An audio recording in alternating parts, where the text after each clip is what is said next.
ramblings of learning, lessons, life lessons, mm, just an opinion and notifications, and it's for entertainment purposes only.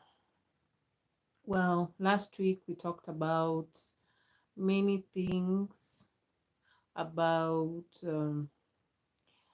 our quirks and weird things that we experience. They are extreme, those from one extreme to minute things. People share their experience, and we also talk about other people's how their quirks affect us. Uh, yeah. So today it's about self drive, self motivation, and what pushes you to start your day or do what you're doing in your life. Because at this juncture, maybe mostly here in our country, like you have seen on the news and coverage, and also online, mm, it has been hectic because of the protestings, excuse me, protests, and oof, like yesterday back here at home, it was scary, traumatic, and something unexpected because gunshots started from 11 a.m. and they went up to 1 a.m. today. And we have lost young brothers. Um, it, it's very sad. It's a sad situation. That aside, but also on that, it kept on. There's a question I kept on asking, and also while we were talking with neighbors while we were watching on our terrace. Uh, how come? Okay, we get that people want to do their constitutional right and fight for their rights and fight for a better future and tomorrow. But what motivates you? You hear gunshots or tear gas being uh, released, and then instead of running away, you go towards the noise. And then we ask ourselves, where did self preservation go? Yes, we are motivated, people are angry because even we can see a lot of frustration being shown, uh, poor governance and all that. And others are just fed up with life. Like they can use that opportunity uh, to remove their frustrations. You'll find even men saying that's the right time to cry by means of tear gas. Hi and welcome. In case of comments, any relation to the topic. Hi, 86 cones. Welcome. So, what motivates you? Um, we have talked about people go online, air out their opinions, their frustrations, their issues. Like one thing, I have a guilty pleasure of hearing the Reddit stories. They're entertaining at the same time, they're shocking because you'll not expect family members to do some things that you hear on the storylines. And it's crazy. It's crazy that we live in a world that everyone is has a drive, a different drive, be it your family members, be it your friends, your close friends, or also colleagues, or also siblings and family, especially on the family member side. The stories you hear, you're like, wow, that happens in a family. Okay, in the past, you have heard of people confessing later on in their age that they have been abused by people from their own people that they know, especially their relatives. And most secrets in the family are kept within, not because they say you don't air out your dirty laundry, but that also, when you do that, when you tell a child if they abused or something happened bad, I'm not saying that all are bad, But I'm saying, in case your child comes and tells you maybe their brother or their sister or their uncle or their aunt or their father or their mother did something, and you tell them, don't tell anyone else, that should remain within the family. You don't air out the dirty laundry. What is that motivated to? One, I see it as you are protecting a predator.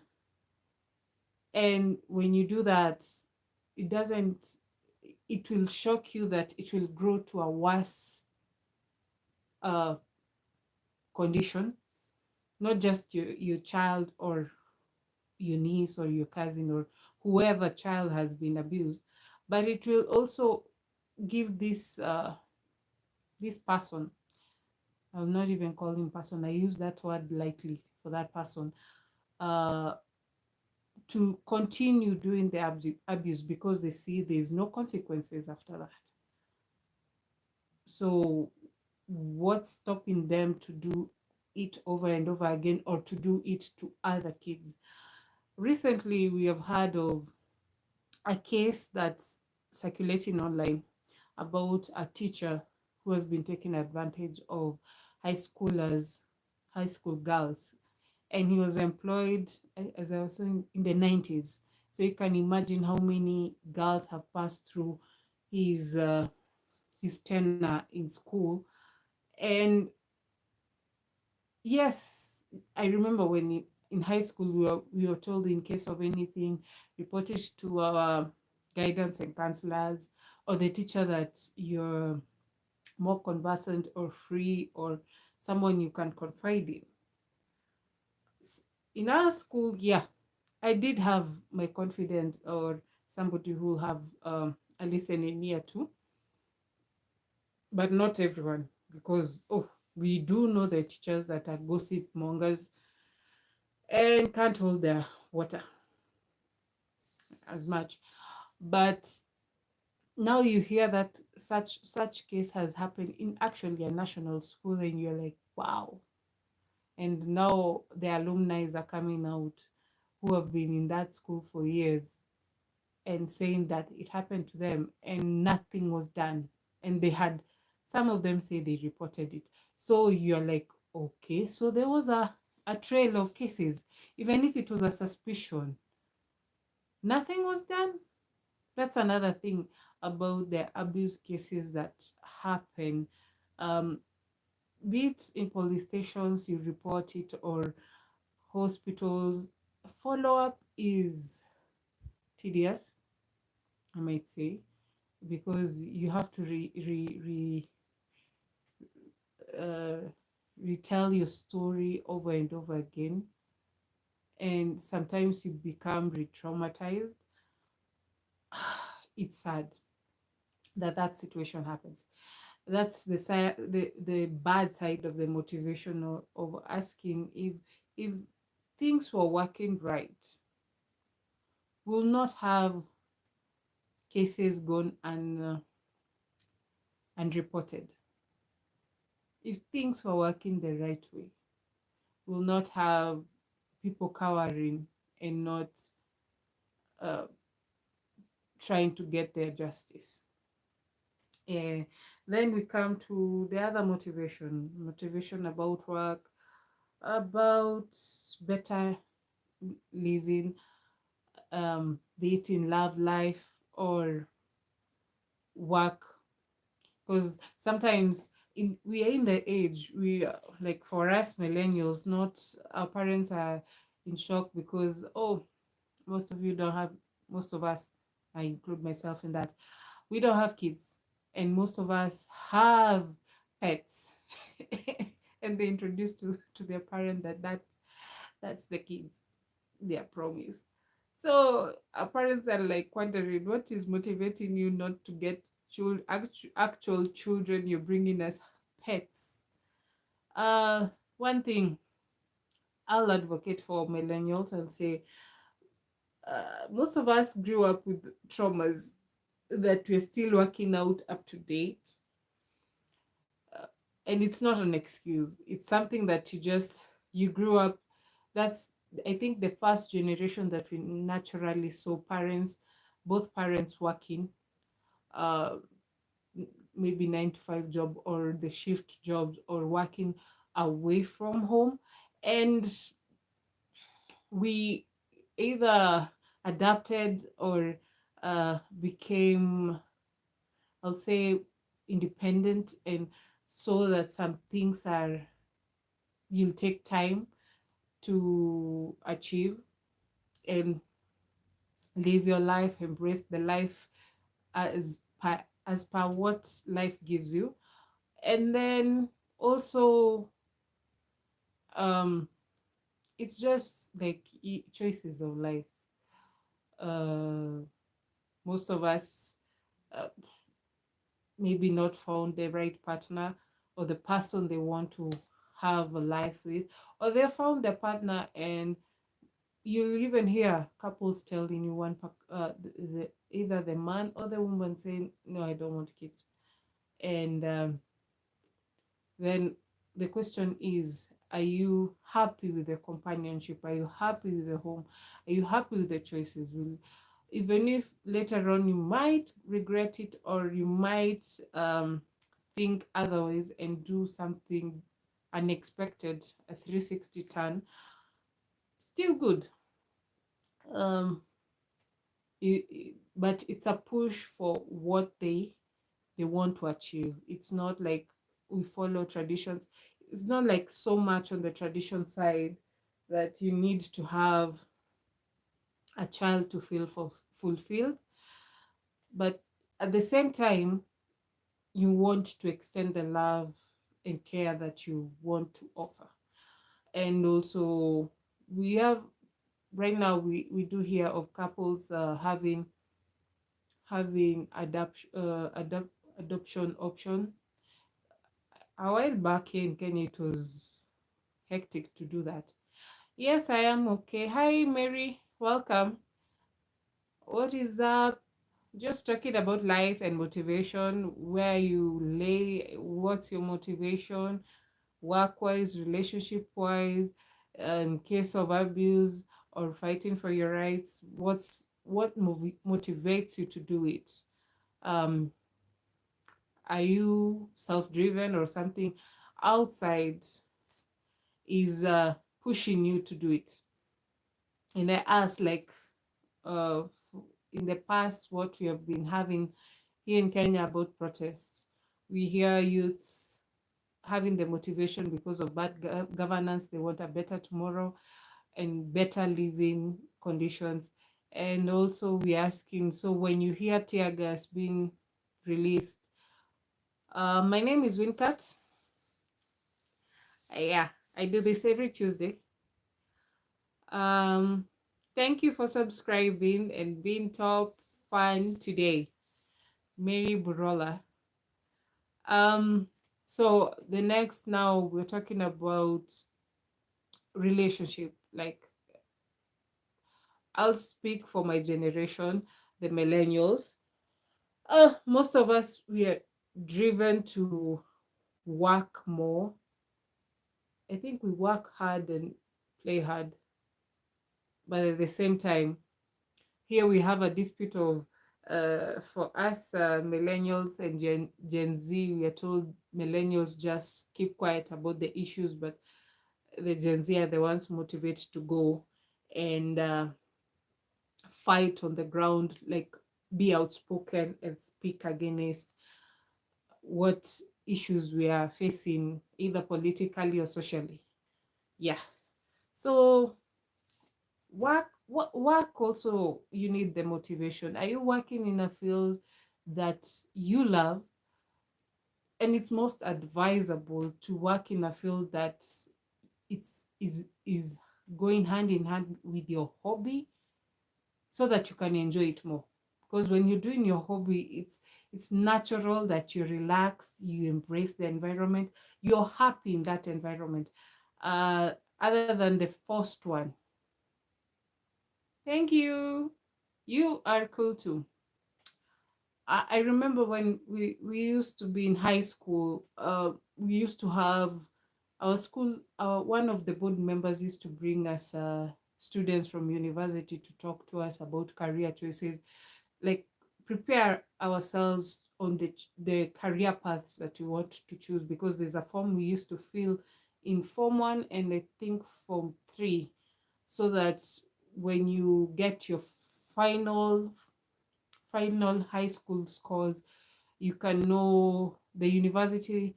When you're applying for the university form, you're given, like, you're told to fill 4 career choices that you need.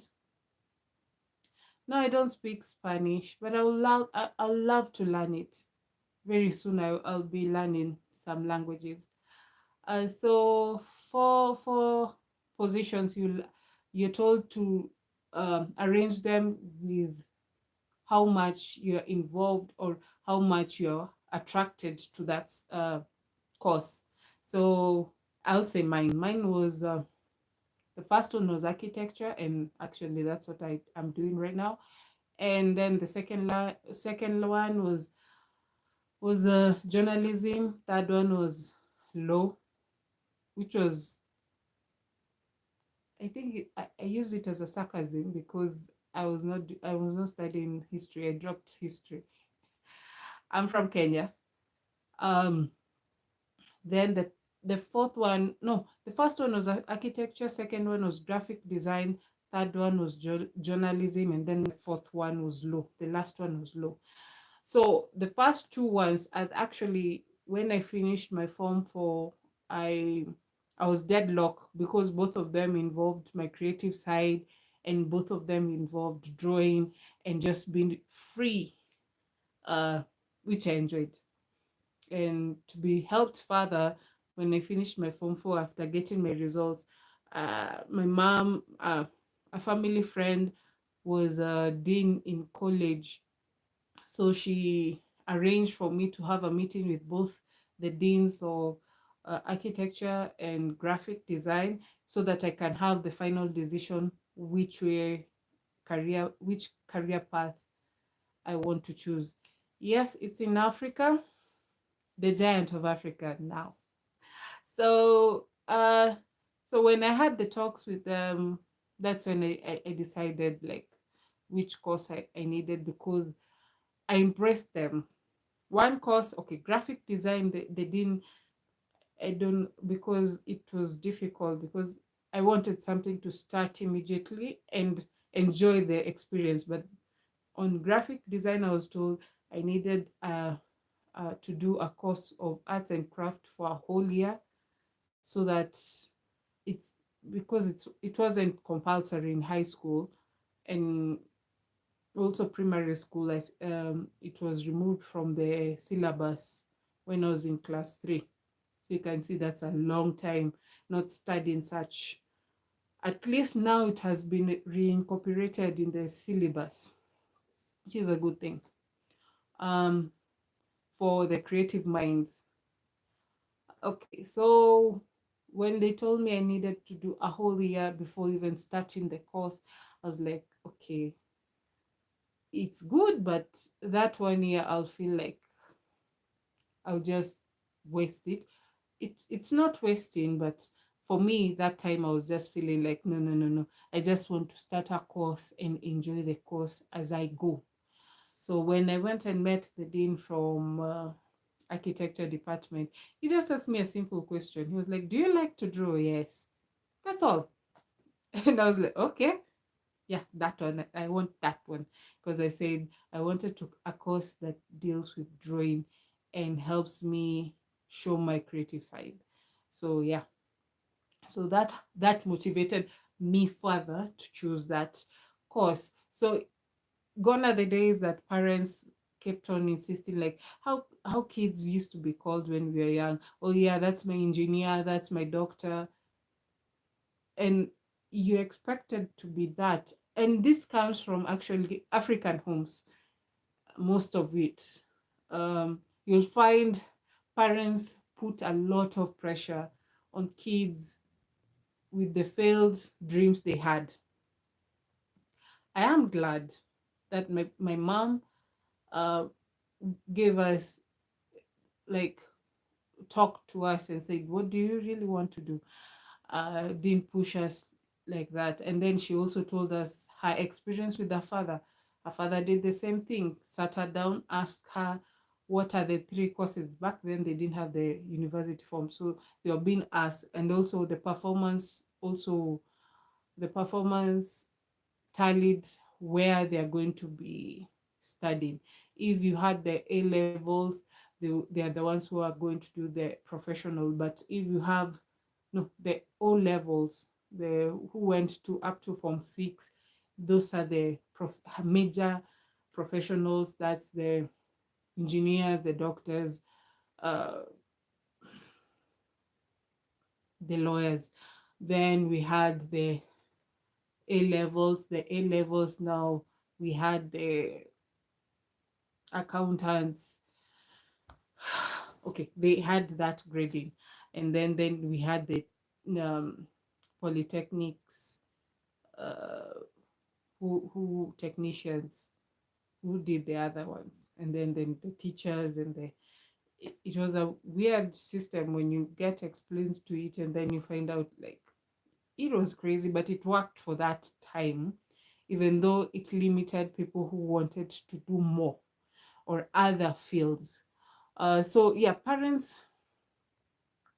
in African countries mostly, they used to do that. I don't know if now it's much apparent, or also they're embracing the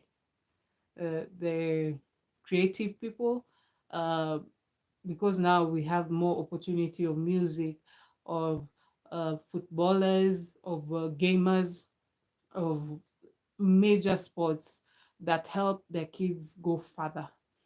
Mm,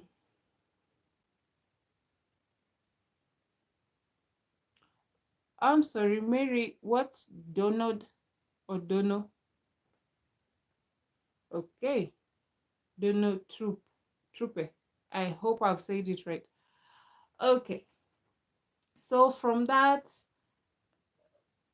motivation comes also responsibilities. Are you going to be able to work through it and see it to the end, or are you going to leave it haphazardly and leave it hanging? That's also the other side. Motivation also comes with responsibilities. If you decide, mm, let me give you the example of what's happening here in Kenya right now with the protests.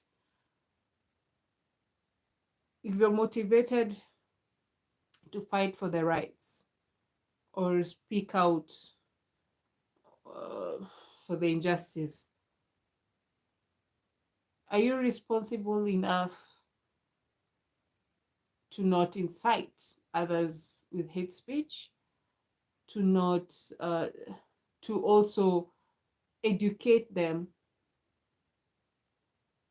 at the same time accept criticism that also comes back? So that's a question that needs a lot of thought process, and that's why everything we do has a responsibility that we need to tackle with. We just don't do things and not knowing how do I follow through after that.